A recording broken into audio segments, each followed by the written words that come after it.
Welcome to the 41st Annual CALLERLAB Convention. It is Tuesday morning, April 15th, which in the United States is tax day. It is 10:30 a.m., and this is the How to Be a Rainmaker session. Welcome to all of you for being here. Thank you.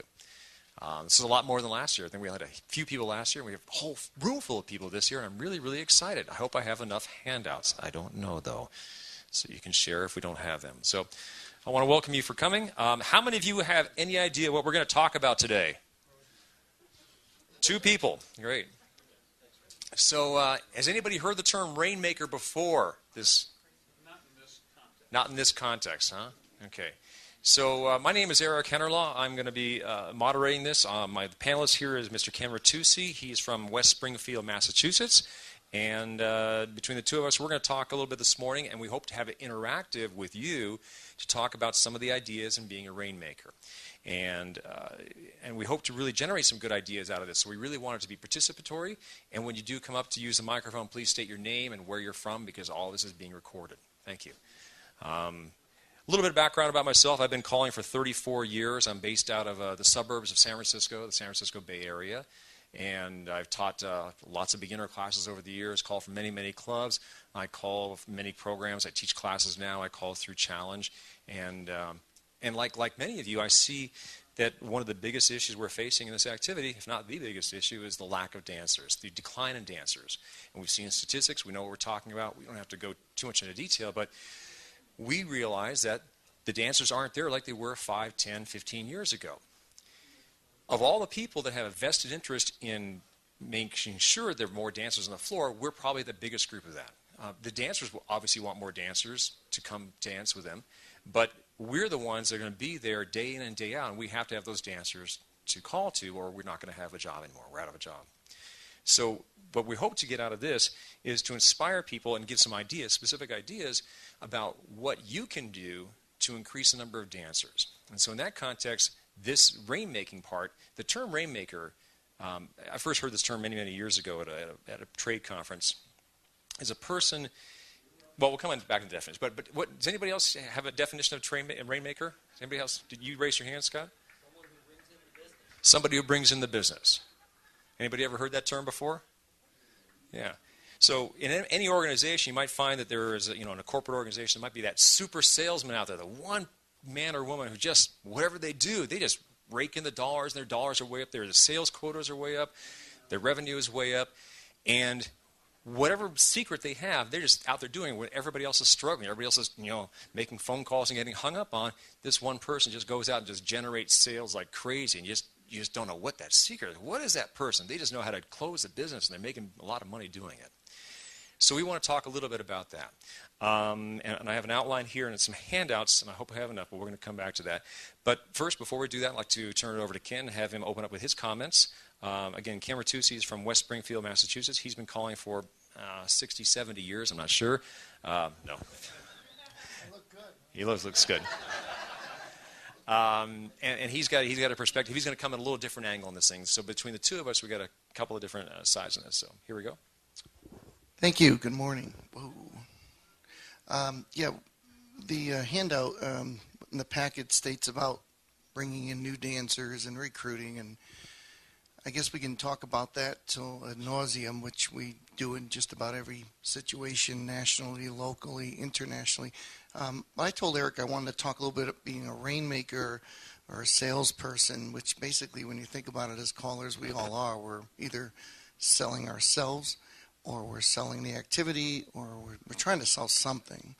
And I want to take it from, I got competition with music next door, okay? I want to take it from how to be successful within your own career of what you do.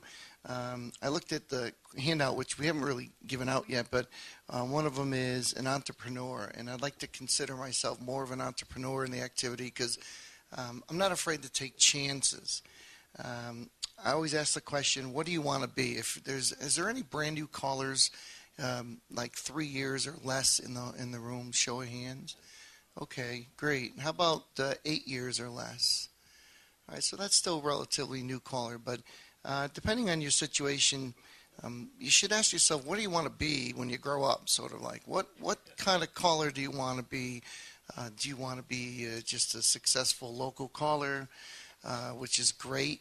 Do you want to be a class teacher? Do you want to be a regional caller? Do you want to be a national caller? Do you want to be an international caller?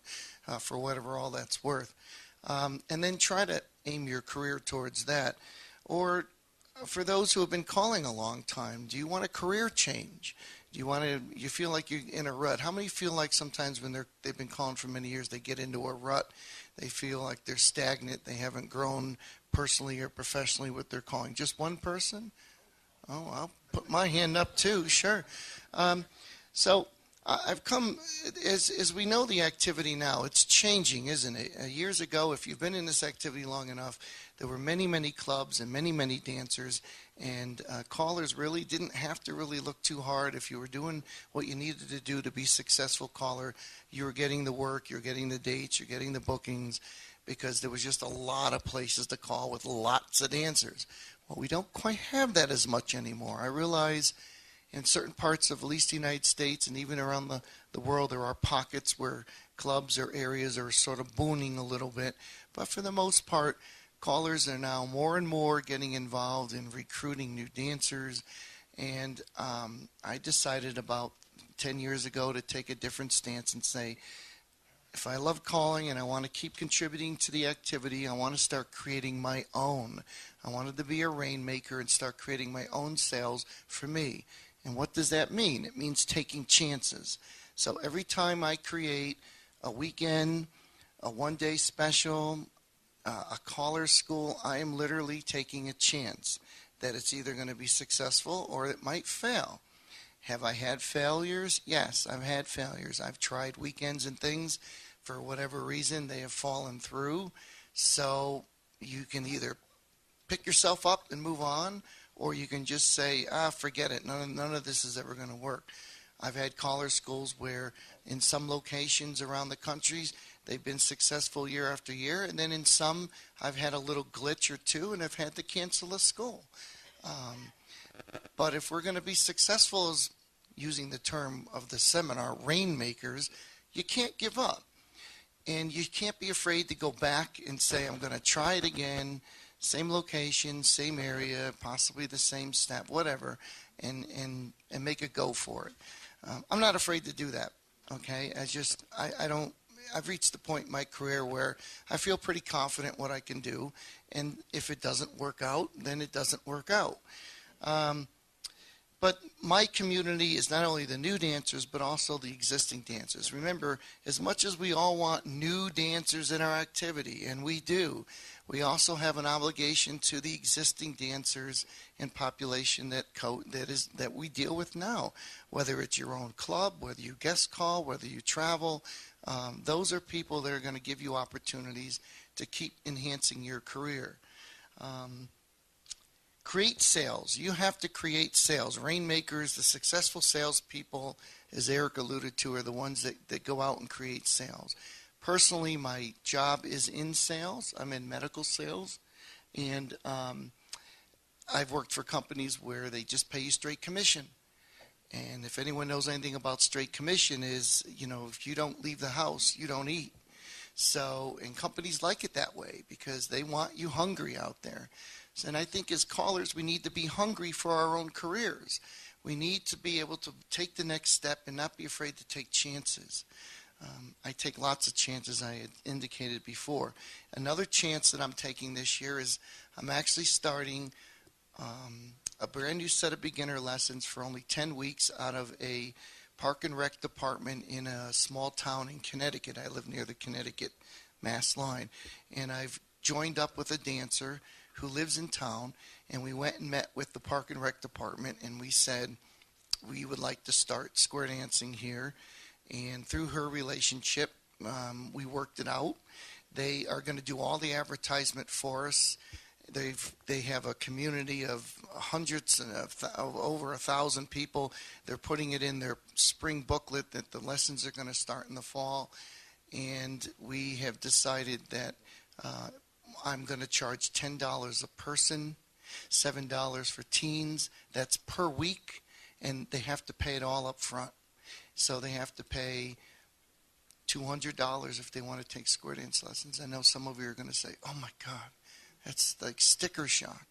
But you know, when we talk about sales and rainmaking, we're talking about a business in some ways. And the only way you stay in business is if you sort of make some sort of profit.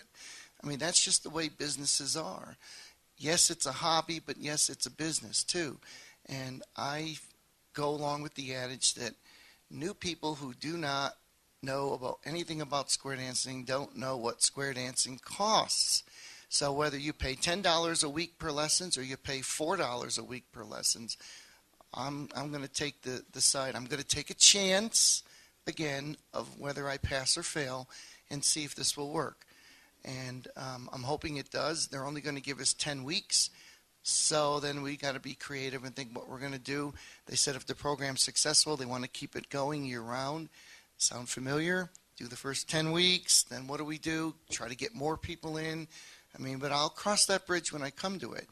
So I'm going to hand it back to Eric in a minute because I can go on and on about how to just take chances and be crazy in your career. But if there's anything right now, and I'll come back with more comments, is I urge you to start becoming rainmakers. Don't be afraid to just run with your own stuff. It's great to work with clubs, and it's great to be working and being paid by clubs, and we still continue to need to do that. But that doesn't mean you can't start creating your own sales of your own career in addition to that. Eric? Okay. So there. Thank you. Ken said it well. He's done. He's off to lunch. So do you know what salsa lessons cost in your area? If you go take salsa lessons, do you have any idea what they cost? I think in our area, I think they're about. Well, I say a group lesson. I think group lessons are about $15 a night to do that. You know, square dancing, what, $4 a night. So you see the difference in the. Is this on? Okay. You see the difference in the pricing scheme. So some of you might have cringed when he said $10. You look at your competition out there; it's $15, right, for other kinds of dancing. So keep that in mind. I'm not suggesting what you charge. I'm just saying have an open mind, and you got to think outside the existing institutionalization of square dancing and say, well, square dancers have always charged this, so we can only do it for that. Well, maybe you could do it for something else. Because the reality is that the halls cost a lot more than they used to in the past. And of course, in the past, they used to be free, and then they cost something, and now they cost a lot more. And especially if you want a good hall, it's going to cost a lot of money. So there's an important aspect here. So I just want to emphasize to you to keep an open mind about money. That's a very important part. Do you have a comment? I do. April Kendall from Fairfield, California. We have worked with the Park and Rec Department, and you will notice that they will set the prices sometimes, and they will set them according to what their other classes cost. So it may not be up to you what you charge for classes. It may be up to the Park and Rec Department. That's a good point. When we met with the Park and Rec Department, they said that they have a $1.50 fee or something they're going to take per 10% or 5% or something. And I said, fine. As soon as I knew that, I upped the price a little bit more. I guess, just not to interrupt, but I guess the thing is I'm trying to encourage you all to start. I think we need to start taking some chances here, too. I know I've seen it for 37 years. Everybody is so afraid. It's like we're walking on eggshells because of the word price. And I know it's a big issue, and I know that there's people out there that don't have money. But you know, maybe I'm the only one in the whole activity. I'm going to flip-flop it and say, you know, people will spend for something they want to spend, and I'm encouraging you to we need to get past that barrier. And if we're going to be successful salespeople and have careers and build this activity up again, we can't just keep the blinders on and think that the price is always going to prohibit people from coming in. It isn't. People will spend money on things they want to spend it on. We need to get past that barrier. Ken and I are going to do a little role playing here. He doesn't know that yet. And I'm going to talk about what an employee is. He's going to talk about what an entrepreneur is. So I'm an employee. So what do I mean by an employee? Well, you know, I could be working for a company, a corporation, or it could be employed by a club, right? So what are the characteristics of an employee? Well, they're paid by somebody else, right? Okay. Who determines my pay rate? Usually they do. I mean, I might have some influence in that, but who determines when and where I work? They do. And who determines if I work or if I don't get the gig? They do. Okay. And well, if the dance fails and it doesn't go together and it's kind of a flop of a dance, whose fault is it?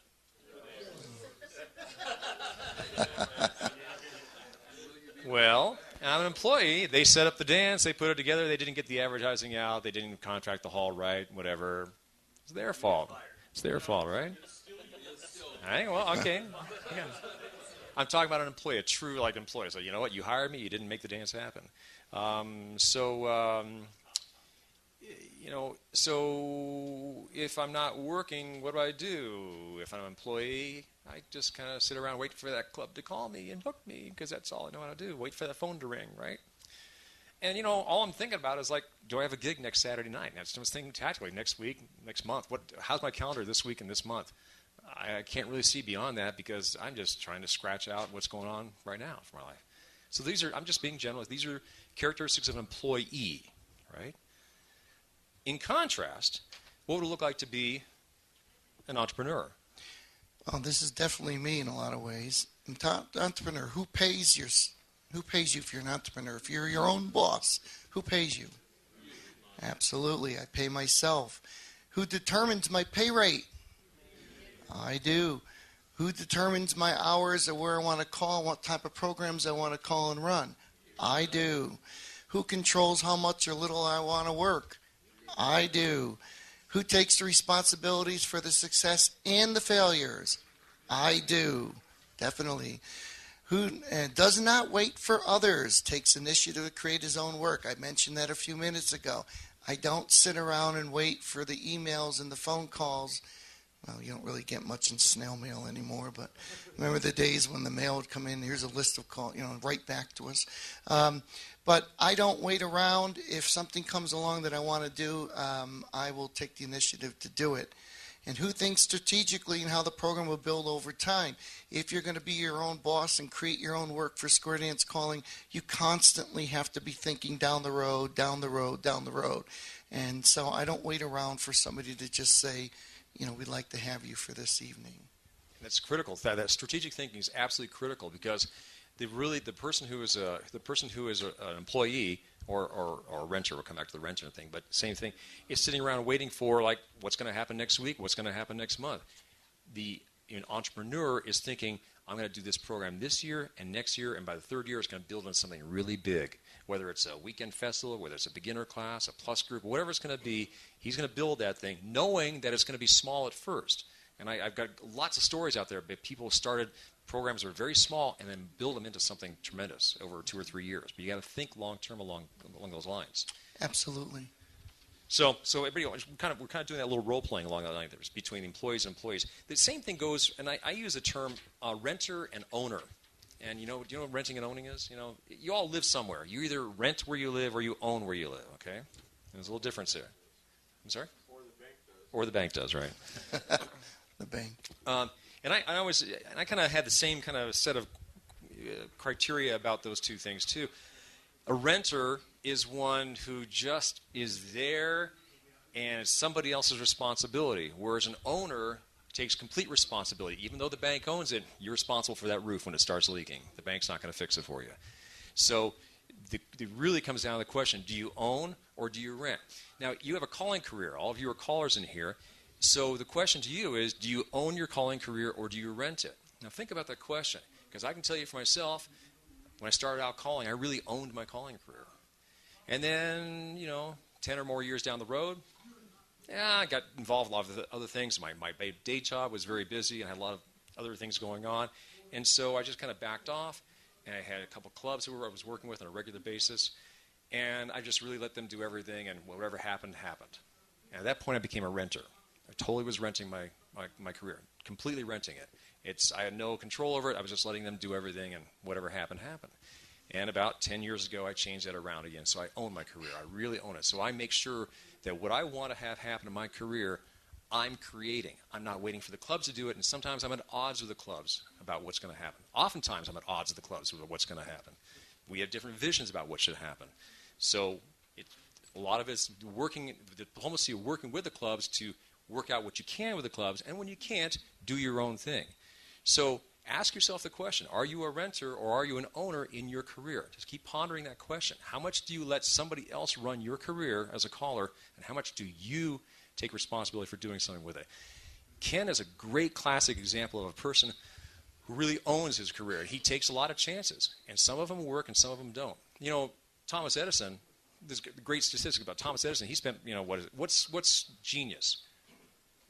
1% inspiration and 99% perspiration, because he failed thousands of times, but he got the light bulb, he got a lot of other things too, right? So it's really that mind shift to say, you know what, I'm going to do this on my own, whatever it's going to be. I'm going to work with the dancers, work with the clubs to make things happen. But if I really think it needs to go a different direction, I may have to do this without them, whatever that might be. Does that kind of make sense? It's very scary for a lot of people to think of that, because a lot of callers think in terms of just what the existing dancing community has out there. They're all the dancing community is, and the clubs and the federations and the associations, and they control everything, they run everything, and all I can do is get booked by them, and that's all I can do. You know, if they either book me or they don't, they control everything, right? They control everything to the extent that you say they control everything. So think about that. If you say they control everything, then they will control everything. At that point, you become a renter, you become an employee. But when you say, that's good, that's fine, but if I want to do something different, then you go out and do something different. And sometimes it will work with the existing dancers, and sometimes it might be at odds. Keep in mind, you got to address all the people in the activity, but at that point, you start taking charge of it, and you might succeed and you might fail. You don't know. But the trick is to figure out where that is inside of you, where you stand in that position in being either an owner or a renter and taking charge of that career. Yeah, there's a saying, if you think you can or you think you can't, you're right. It all depends on attitude. Absolutely. So here's a question for you. And going back to the employee entrepreneur thing we did back here, most of you fall somewhere in between. Even when I said some things for the employee, some of you said, well, okay, the caller is responsible for the failure of the dance. Okay, so you're somewhere in between. So the thing here I want you to think about is how to tap into more of those qualities for you to be the entrepreneurial side. And I'm saying this in an adversarial way. You're working with the existing community out there, but what you can do to take charge and move in the direction you want to do. Here's my first question. What is success? How do you determine success for your classes and clubs? And I'm actually going to put that out as a question for you right now, and I'd like to get some responses. How do you determine success for a class that you run? What means success? Obviously, if nobody shows up, that's probably not a success, right? But if somebody does show up from 1 week and then they're gone, is that a success? I don't know. But everybody inside has their own definition of what is a successful class. Does anybody have anything they want to share on that? Well, be very specific. What do you consider success? Gary Kendall, Fairfield, California. Retention of dancers, your class. For a month? Well, no. I don't think too much in terms of that, how many years they're going to dance, but generally speaking, an average dancer these days probably lasts about 3 to 4 years. Okay. So that's what you're looking for, So if you ran a class, the dancer went through lessons for a year or whatever it is, and they danced for 3 or 4 years before they left, that's successful? Okay. Right here. Yeah. Chuck Simpkins, Grants Pass, Oregon. We did several years ago was, if I'll take our present class right now, we started with 50 students that came in. After we do first 3 for free, and then the fourth night's the first pay night. And normally that first pay night, you see half of them gone. Okay. This time it didn't happen. We were trying to make things happier, more pleasant, welcoming everybody at the door. Greeting, de-greeting is how I call it when they leave, and just making it more happy for the students coming in, making them feeling a part of something, regardless if they were or not. They are part of this class, and making them the class important. Their retention is absolutely correct. We figured out if we could retain 5 dancers for at least a year, that was something that we made a goal of, because in all reality, the money that you spent advertising and everything, if you could retain 5 average dancers, what we called average was 50% of the dances they would go to, 50% of the classes they would come to as angels. That's a average dancer for us. Okay, it's you, isn't it? Uh-oh, phone. So retention is great, and I think everybody needs to concentrate on that. But in all reality, it's what you think your club has to retain, but most of all is making sure everybody's happy. That's not easy. That is very not easy. And for an entrepreneur, that's even harder, because you're the one that's going to be doing most of the work, not the club. However, there's going to be worker bees there for you. And, you know, we all know that there's a core worker bee group. Okay, there's always that core. Expand. You've got to always expand that core group. Yeah. Well, let me ask a question to everybody. He had. I'd like. Thank you very much. You had very specific measurements or metrics for saying what is a successful dancer. If you say you keep 5 for a year, that's great. How many of you have groups or clubs that you call for on a regular basis that have square dancers that have been dancing forever, and will be dancing forever until they age out or health out? You know, where either their health or age prevents them. So I'll call them lifers. Let's just call them lifers. You know, they got in the activity, they love it, they're in for life, right? So those people, they're great. We love them. They're the backbone of our activity. Yet those same people usually feel that every beginner that comes to a class should be just like them. They should be a lifer. And if they drop out in 3 years, it was a failure. They left after 3 years. They didn't stay for life. You know, do you know what I'm saying? And I get this from the clubs all the time, where they drop out after a year. You know, they went through class for a year. They stay with the club for a year, and they're gone. Well, it was a failure. We shouldn't have run a class. Do you get those? Do you get that kind of response from your clubs? Because I get that from some of our clubs. Yeah. Yeah. I'm not saying it's true or not true. Right. Judy Russell, Salem, Oregon, partner, Kewer. I think what's successful is, first of all, one of our measurements for a successful class is, like you were saying, if the people are still there visiting, chatting, enjoying each other and communicating, and we've packed up all our equipment and we're going out the door and they're still there, that class was successful. That's one of our measurements. Retention is important, and we kind of measure that we'd like to see them there in the next year, because most of our clubs take a break in the summer. So if they're back there in the fall angeling and helping, then we've retained them. But even if they don't retain that way, we all have pretty much taken a break at one time or another and come back. And they'll still have those pleasant memories, hopefully, that they'll share with someone else that might come back. So it's still successful. Oh, I'm sorry, Scott. Yeah, Scott Pierce from Folsom, California. I think you have to be a little bit more specific also in what you're asking, what's a success. For example, if I run a class, if 50% of those dancers go on to a club and dance with the class has been successful. Now, if 3 years from now they're gone, maybe the club hasn't been successful, but the class was successful. When you look at your club, I look at whether I start a new club or get hired by a new club, either one. If we start with 2 squares, over time, does our dancer population stagnate or does it grow? Even if it's a slow growth, if it grows from 2 squares to 4 squares over 5 years, it's a success. You may not have kept all the dancers. You may have dancers that left after 2 years, but they were replaced by other dancers, and overall, your club is successful because it's growing. Yeah, and Arlene, sure, we got a hand right here. Arlene Kaspic from the Chicago area. I'd like to offer a different image of success. I see success, or at least the measure, or how I measure success, as a mixer board. One of the ways I measure success is if I'm working for a group, what are that group's expectations and did I meet them? That's one. Then I have a bunch of other things. If it's a lesson, is the floor not only learning but having a good time? So that's another little knob to play with. Another one is, are the new dancers getting it? And I kind of give myself about a 3-week, for most calls, about 3 weeks for them to get it. And if they got it in those 3 weeks and claimed it as their own, they can do it in their sleep.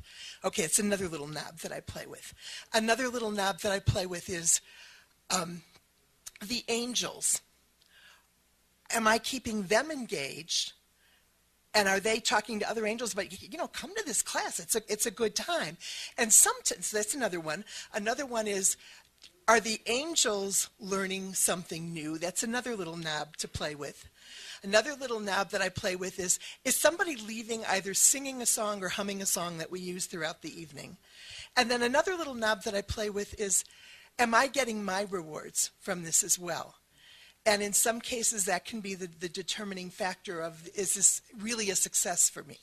If all these other things are happening, but, oh my God, it's so much work to get this done. And if that's the only day that feels like work, rather than going to work and accomplishing something and energizing the floor and myself, then maybe it's not a total success. And is that all my stuff, or is it a mix of things? But that's some of the criteria that I use in evaluating success. And of course, retention. Do they stay for the whole class? Do they leave screaming when they see that I'm the one who's teaching? All of those things come into play in measuring success. That's great. That's really great. Bill? Yeah. Bill Suitman, Rancho Cucamonga, California. And I think success is just, first you got to determine your goal. If you achieve your goal, you're successful, even if you don't make money, if that was not your goal. And the goal is going to change by person, by group, by organization. So you determine your goals in that way, and then if you achieve that goal, you're successful, in my opinion. If my opinion as a new caller is to get a class together so I can learn to call better, but they don't stay in square dancing, it's not really what I would like, but I was successful because I got to do the calling I wanted to do to improve my calling, if that was my only goal. I know the goal is to get more people involved in square dancing, and we want them to come and to stay, but if that was my only goal, I was successful. That's great. So that's great because he put together a couple things. He said he's got a goal, so he knows if he's successful by measuring it against his goal, right? Ken says, take a chance, be willing to fail, and you will fail, and you will succeed. So those are clear, concrete things. What is your goal? Take a chance, be willing to fail, and then succeed after that. Yeah, and what I've found through my career is my career has changed immensely by my taking more chances. I'm not, obviously, as we continue to grow as callers and leaders, we're not the same caller we were when we first began. But that's all the mechanical part of learning how to call and all the things in a lot of seminars you're hearing this week, resolutions and music and all that. But my career's changed where in certain geographical area where I live now, I very rarely call at all. And whether it's perception or whether what it is, of course, New England's no different than any other part of the country. We've lost a lot of clubs, and they're not coming back. But you have to take those chances. If you're going to step out and start doing some things on your own, you will not be the same person you are 5 years down the road. Your perceptions will be different. Your goals might be different, and you have to be aware of that. We live in a world that is changing all the time. All the time. Social media is a big thing nowadays.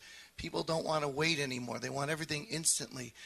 I don't sit around and wait for, I do call for one club that is called a club run, and I have my own club which is caller run. And I don't know what's going to happen with this new thing. We start with the beginner lessons, but that's way down the road. So I work for a club, and I run my own club. I do both. And I've worked for clubs my whole career, so I'm used to that. But I don't sit around anymore. If I want to do something, I make it happen. I just do. And most of the time now it's more successful. It's like anybody in business, the better you get at it, you've learned through the pitfalls, you know what to do, you know where to cut back, you know where to make changes, so your success rate grows. I'm sure when Donald Trump started out investing and buying stuff, he had a big hard time in the 80s where he was bankrupt and everything, and now look at him. So you're going to have your pitfalls, but if you're willing to take those chances, unfortunately we don't have a lot of people that will take chances because it's change. We're afraid. We want to be in our little cocoon. I know that if I call every Tuesday, Wednesday, and Thursday nights, I'm going to come home with a paycheck from this club and this club and this club, and no matter what the situation is, whether it's 1 square or 40 squares. Some people like that. Some people are not built to be entrepreneurs. That's okay. But I think the activity needs entrepreneurs, we need owners, and we need renters. So just as a sideline, if you don't know, Ken runs a lot of his own weekends, Advanced and Challenge weekends. He puts on himself. He gets all across the country. He rents the halls. He puts together the whole package and makes it happen. He puts that on himself. He takes risks in that. Ken also runs his own caller schools. I'm sure you've seen his caller school advertisements everywhere in every magazine. So he does that himself. He puts that on. So he takes the risk and he puts it on there and he makes it happen. So Ken's very, very good at that marketing. I myself have run my own caller run beginner class, multi-cycle, where I started a new class every 3 months. I did that for 2.5 years in my area. So I was running that class, doing a multi-cycle completely on my own. And a few experienced dancers would come down to help, but I ran that entirely on my own and took the risk and had that opportunity to really take ownership of bringing in dancers all by myself without any help from anybody else in the outside community with all that. So, sorry? Okay. How does it work? It worked very well for 2.5 years. I had to stop it because I had other commitments in my day job. And so then we resumed it just last fall with my other clubs. So now we're doing multi-cycle with my club. So we're doing it there. And for that part of it, I'm a large part of bringing, there's a team of us that bring in the newer dancers.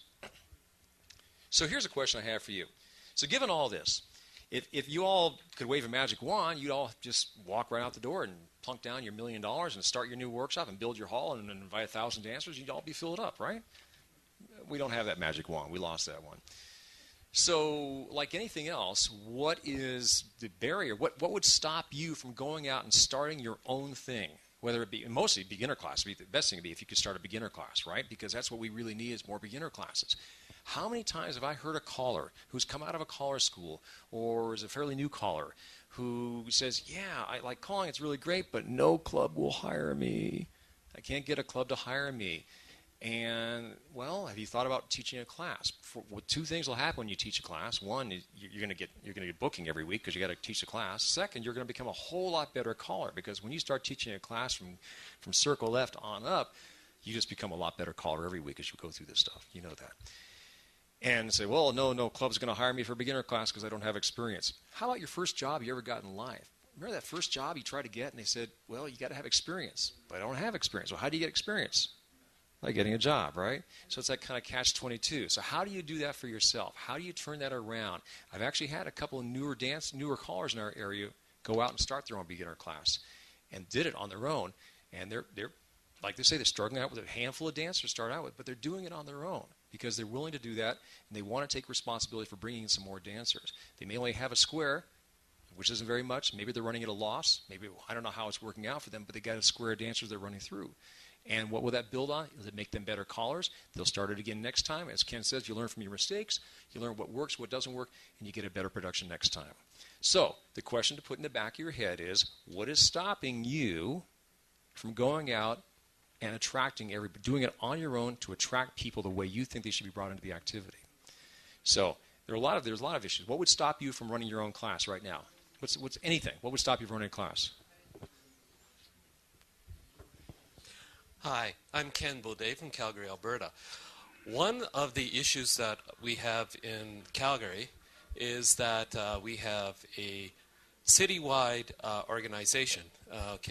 We call it the C&D, Basic Calgary and Distance Square Dance Association.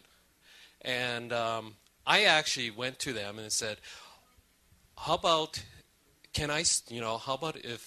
would you sponsor me to be able to start a new class, new square dance club, and everything. And they came back to me and said, we already have enough square dance clubs. What are you doing on that? So they have their own square dance clubs? Well, that's great. You got a lot of square dancers there. Good. Well, okay, so they don't. So, but it sounds like the city is not willing to put more energy into square dance clubs, right? No, the association. Oh, the association, the Dancers Association, right? Okay, so here's a question. Let's go back to the renting or employee entrepreneur scenario here. So the employee lets his or her own employment be dictated by other people, right? Whereas the entrepreneur says, I'm going to go out and do it on my own.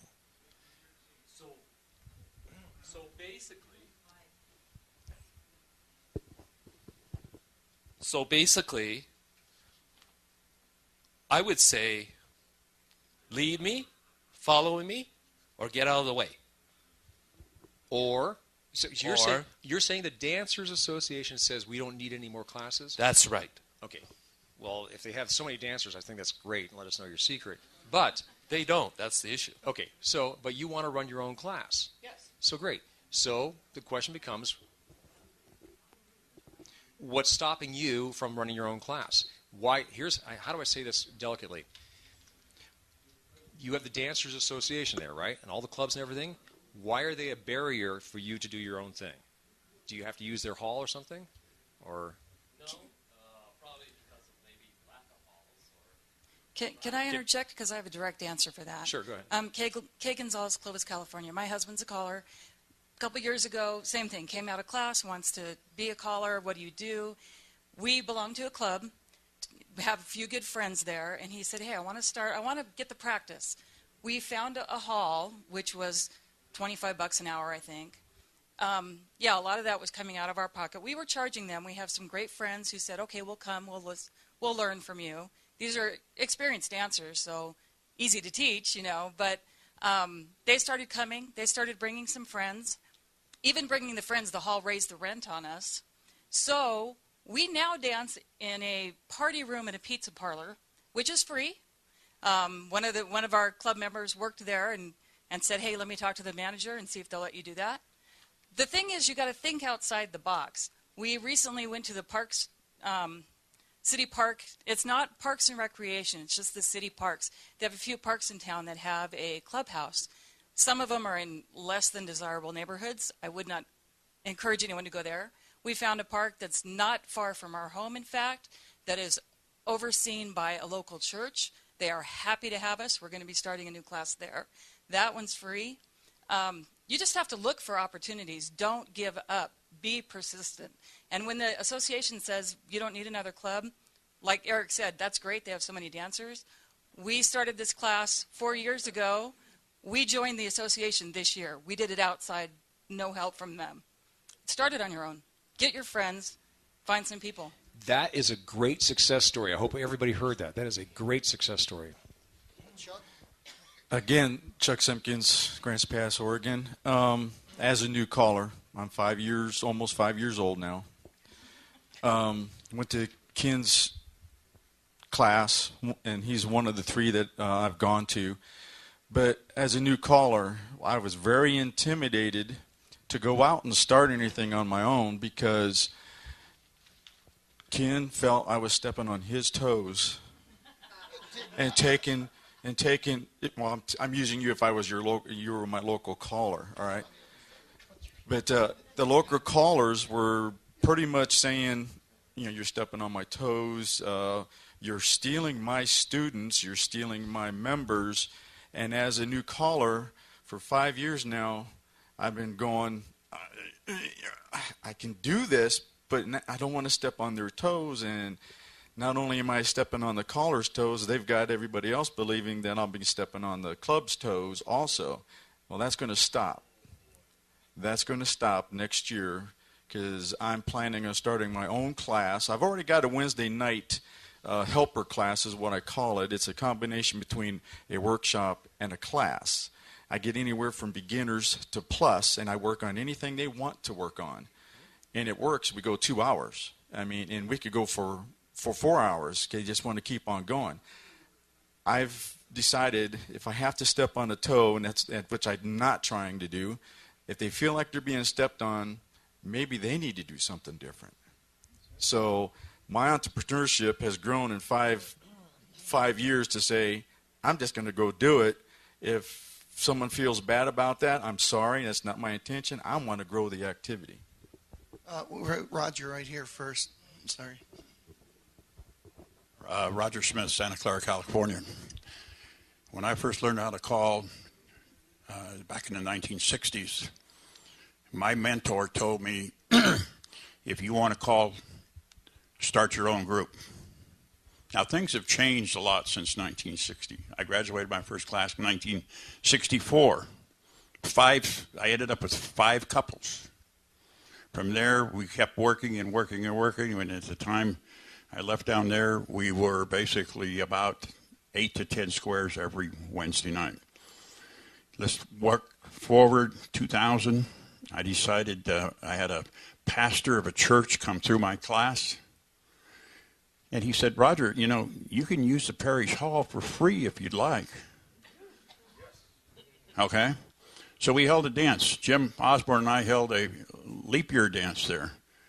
They came, looked, oh my God, you got carpet in here. So I went to the church board and I said, you know, I'm not a rich man, but let's work out something. So I spent $16,000 and put a floor in that building. I've got a 5-year contract that I can use it. I've already got about $13,000 of my money back in 2.5 years. We just had a dance down there. We had 10 squares and new dancers in that hall.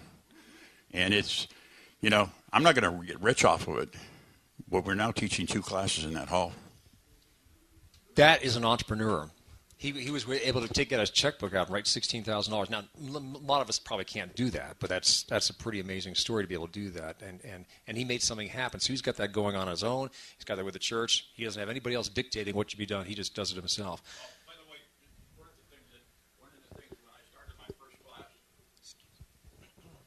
I was pretty well known in the Santa Clara Valley because I've been there for quite some time. I caught guys stealing my flyers, throwing them in the garbage can, so forth. Go to a pizza parlor, and the guy says, what the hell are you doing? Pardon my French.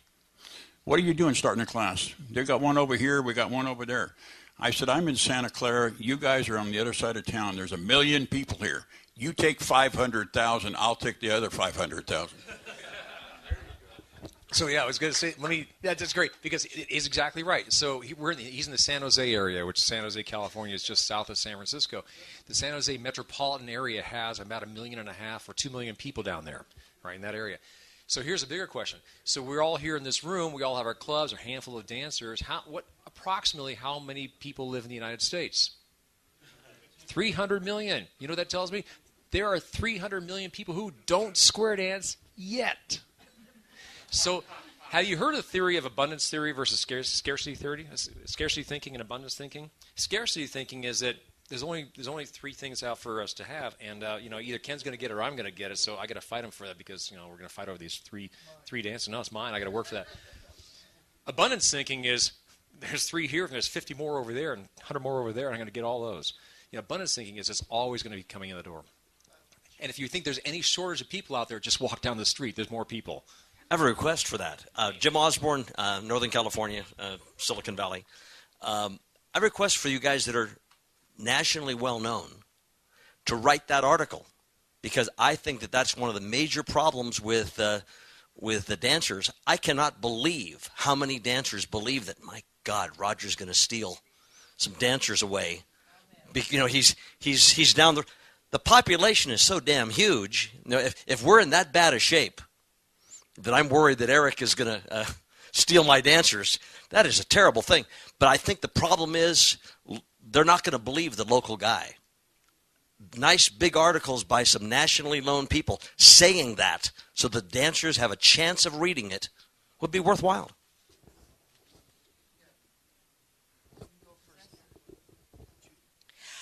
Judy Russell, Salem, Oregon. We have the opposite in our area. We have 4 small clubs that have formed an alliance, and we work together. And in fact, we teach at 2 of them. And what we do is if we have a class member that has an activity that maybe they've got a dentist appointment, can't make it to class that day, they go to the other club and take a lesson there.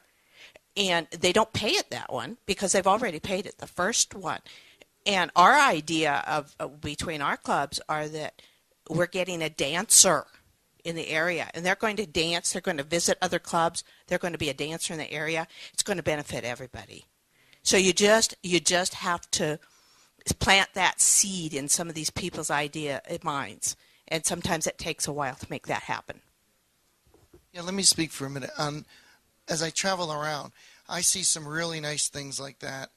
The San Jose area where that CPSD, they seem to be a wonderful organization that is trying to help get new dancers, and they also support new callers. They give scholarships out to schools for students who want to go. There's a lot of good stories, too. We don't want to make it sound like that everything is negative. But on the flip side of that, ladies and gentlemen, we live in the real world. And in the real world, square dancing people are what? People. And there's mostly great people, and there's some not so great people. And there's jealousy, and there's pettiness. And I've seen it for 37 years. I've seen callers. I've taught a lot of callers, and I get calls and say, my local caller will not support me. He won't help me or she won't help me. They won't let me do a tip. Where do I go? How do I get to a mentor? How do I get going on this? I'm so enthusiastic. I want to learn to call, but no one's supporting me. I just had a call 2 weeks ago from a caller in California, and I hooked them up with another caller in California who lives near the area that would mentor this person because the local caller wanted nothing to do with him. So we still live in an evil world, so to speak. And if all of you are naive enough to think that there aren't some not nice people in our activity, you're mistaken. There's some that are not nice on purpose because they're just people, okay? So you have to be aware of that. To get back to Ken, okay, if I were you, I love the name, Ken. If there's an old saying, if it's to be, it's up to me, okay? And there's another saying, the harder you work, the luckier you get. So just get out there and do it, okay? Just do it, okay? You don't need their help. Do it on your own. You'll feel better if you did, okay? If it's to be, it's up to me. We need to get off our duffs and start doing it and stop feeling sorry for ourselves. And I'm not saying you are. Arlene Kaspick again. I think one question we can all ask ourselves, especially if you're in an area where callers are kind of possessive about their club, their people, who's not being served in your area? What are the potential markets? Senior centers, or like senior community centers that are looking for someone who can maybe come out and call during the day and other folks can only call at night. Schools, scout groups, homeowners associations, churches. Are you looking for a different kind of fundraiser? Consider a square dance night.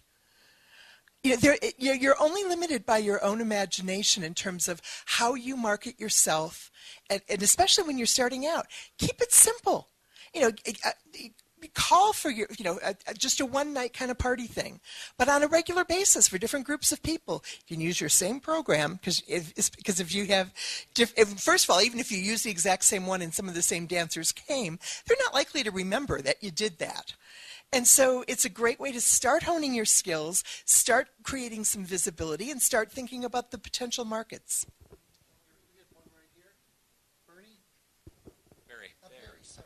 Barry McCombs, Calgary, Alberta, so I'm in the same market as Ken is.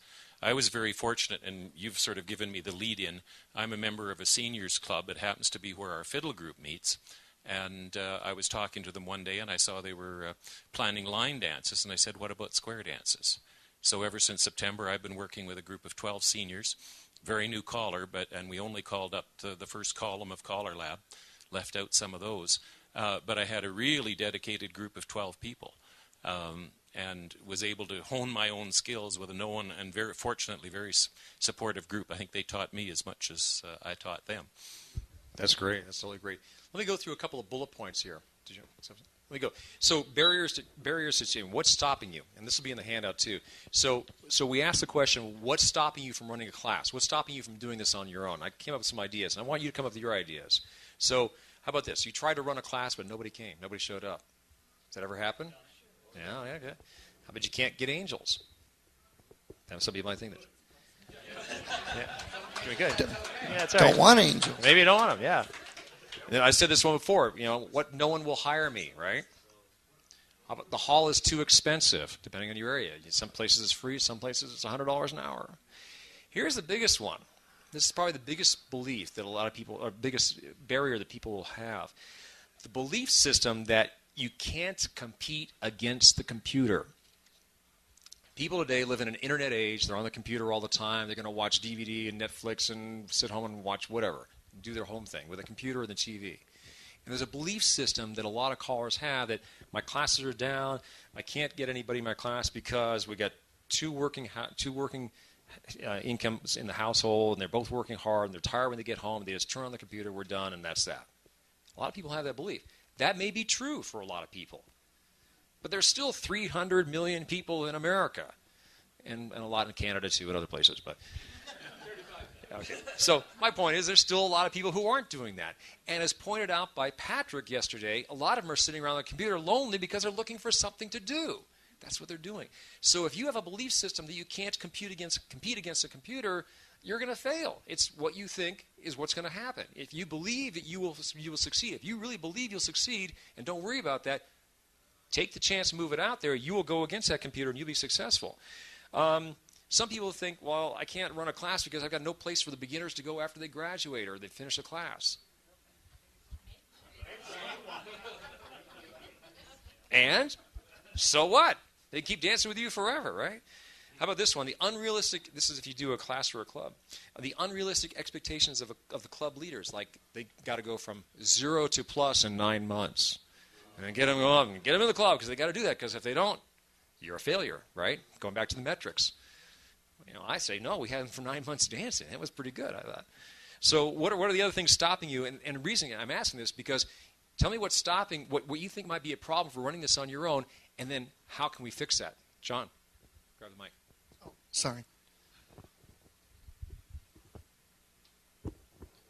Well, I am speaking from, I'm John Martin. I'm from Mission Viejo, Orange County area.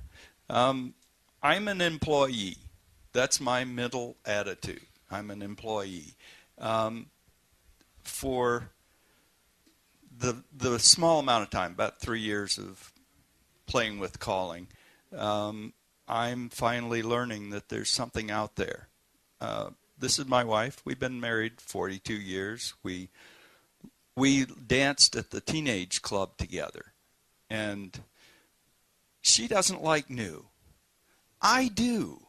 I like new, and I kind of push her a little with new. And I think the biggest thing for new people like me is the fear of failure. And I'm working against that. I'm working more at trying to think of inventive things to do. And this is helpful because I'm seeing new things that I can add to what I'm thinking and go out and try to do something. Ken has really helped me with attitude. That's another thing that I'm reinventing in myself is attitude. I'm learning to be happy when I talk to people. I've learned this by watching people like Larry Ward. When I first started dancing, that man was incredible. His enthusiasm was what kept the crowd coming back. And his desire to go out there and shake hands and learn their names and say hi to Sue or Bob or Pete. There's a lot more that I'm learning, and this is very helpful. So that's all I have to say about it. John's doing a good job. Roger? Yeah, one of the things that we started, Roger Smith, Santa Clara again, one of the things we started when we started our newer dancer hoedowns, most of the clubs were charging $7, $6, $7 an hour. We started charging $10. Yeah, and the first thing they said was, Smith's trying to get rich. Okay. But the other thing is basically, I called for a group called the Sunnyvale Singles for 4.5 years on a multi-cycle program. And if you've got the energy, we ran three 17-week sessions a year. And you started in September, and we were lucky. We were between 30 and 35 new dancers coming in every time. By the time you get to January, maybe half of those people are gone. So if you're going to pay the bills, you start another 17-week session. This section moves up to the other one, and you bring in another 35, and that helps with the bills. Then you start another class in May. It's a 3-hour program. Eric knows all about it. So, but basically, it would help you guys pay the bills on the hall. You're not going to get rich off of it. Thanks, Roger. I'm sorry, dear. April Kendall, Fairfield, California. To Ken, the new caller. We started in our kitchen. We invited the other callers that happened to be in the callers class at the time, and invited dancers that we knew because we'd been in the area dancing for a few years. We vowed we would not make a new club out of what we did. We were doing this for experience. Now, another thing, we got to the point we had 3 squares and had to go to a school. And after that, but before that happened, he joined the Callers Association in the area. And we'd already had 2 clubs before this even got into the school. So by that time, we were calling 3 nights a week to people, to dancers. You get a lot of experience that way. Think about telling people you're not there to start a club. You just want experience. So you can get dancers to dance to call to, and set them out. When you get to the point that you can go into the park or rec or the school or anything, you're going to need insurance. CALLERLAB has the insurance to back you because they're going to ask for it. Oh, I don't know how that works. Okay. We only have a few minutes left, and Ken and I are going to read something together. Again, he doesn't know this. Here, Ken. Come on. Take a chance. Be willing to risk it. Do you have it? It's the same. Okay. Go to the last page anyway. So, applying the concept. So we talked about being an entrepreneur, making something happen. That's what a Rainmaker is. Bring in the sales. You got to bring in the sales. Okay? You're going to do it. What are the attributes of somebody who's a Rainmaker? They're confident. They're poised to succeed. They're willing to fail and continue. They're interested, not interesting, and they're resourceful. What can you do? You can call people. You can ask questions. Use the CALLERLAB website. How many of you ever go to the CALLERLAB website? It's not the best website. We're going to rebuild it. We're in the process of doing that. But it's a great source of information. It's got information in there to help you with some marketing tips and techniques. The marketing committee, get involved with the marketing committee and the arts because they've got a lot of stuff coming down the pike right now that's going to help in bringing people in the door. Okay? Here's a question. What are the 3 best selling points about you as a caller? Think about that. What are the 3 best selling points about you as a caller? What are your best attributes? Okay? If you're not a strong singer, a lot of us aren't, are you good at teaching? If you're not a brilliant choreographer, are you good with people skills? All right? If you're not a site caller, are you good with your organization and program? So there's a lot of things in being a caller. You go to Ken's school, there's a lot of things to becoming a caller. Focus on your strengths. Really focus on them. So you got the last page there? We're going to alternate bullet points going down here. Okay. So, becoming a Rainmaker. Ken. Well, to be a Rainmaker, you must set specific goals for yourself, like I had spoken earlier. What do you want to be when you grow up? We can't be everything. And there's some things in calling I'll never be able to do. I've come to a long time ago, I can't do it or I'm not going to do it. So you move on. What is it for you? What do you want to accomplish? And when do you want to accomplish it? Do you have a program? Do you have a goal? What programs and products are you offering that will be attractive to potential dancers? I.e., what are you doing? Use your resources. CALLERLAB has a library of documents on winning ways. We're updating the winning ways. If you've got a success story, Roger, I want your success story written up. I really do. Huh? Yeah. Mike here, Mike is the new initiatives. He's collecting winning ways information here. So please, anybody has a success story, get it to CALLERLAB, get it to Mike so we can give it out to everybody else. Everybody should know it. Yeah, we use that to send out to clubs so they can use the information to create their own successes. CALLERLAB has a marketing committee. Mike Hogan's working really hard with his committee. Get involved. Go to the office, go down to the desk and say, I want to be part of the marketing committee. I want to be part of the Ways and Means committee. I want to get involved. Find out you don't know what little tidbits you're going to pick up from somebody else that's on the committee. Talk to marketing experts in your area. Who are the people who have been successful in their businesses? What kinds of things do they do to attract customers? They don't have to be square dance callers to attract customers, but what are they doing to get people into the door of their businesses? Brainstorm with dancers and other callers. Embrace the theory of abundance. There's a lot of people out there yet to square dance. You're going to get them all. You know, do that with the other callers, and they're not your competition, right? They're your complement. So if that caller next door is running a class and you're running a class, you're going to complement each other, not compete against each other. You know, find ways that help each other to be successful. Embrace technology in its current popular forms and its cutting-edge tools.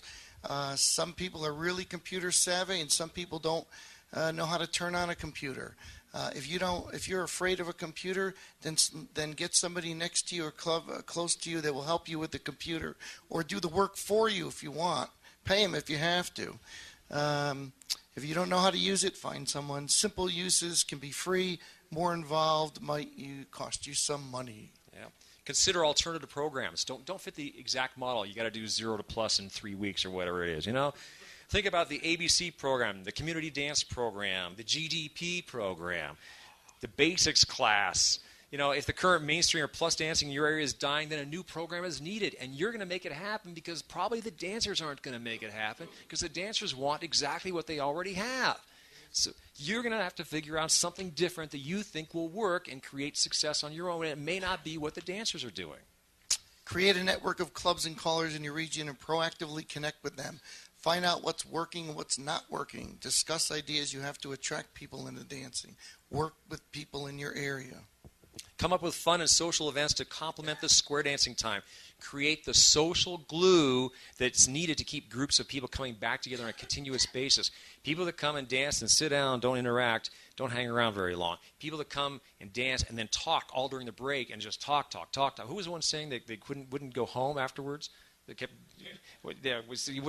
talking. That's great. There's a lot of social glue there, and that social glue keeps people coming all the time. So the last thing. So the final thing here is Rainmakers have these qualities. Right, these are my thoughts, okay? They feel dancers are more important than the dance. They have a personal connection with the dancers. They are willing to interact with club directors and listen to their views. They have continuity in their programs. They are prepared for the event. They are involved in extracurricular club activities, and they're an inspiration to people. There you have it. Nowhere do we say that it's easy. You know, I wish we had the Staples easy button. You just hit the easy. That was easy. Okay? We're not advocating that it's easy. It's like caller schools. We don't make 4-day wonders of you when you come to a school.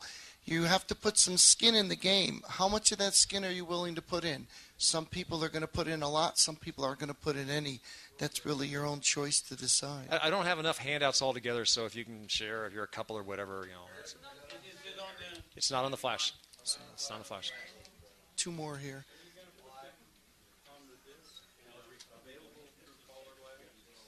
We can. It's not on the flash, though. You can email me to get it. I can get it to you that way. That's fine. How about a nice hand, Mr. Eric Henerlau right here. Ken Ritucci. Thank you for coming. Yes, thank you. Enjoy the rest of the day. Yes, it's lunchtime.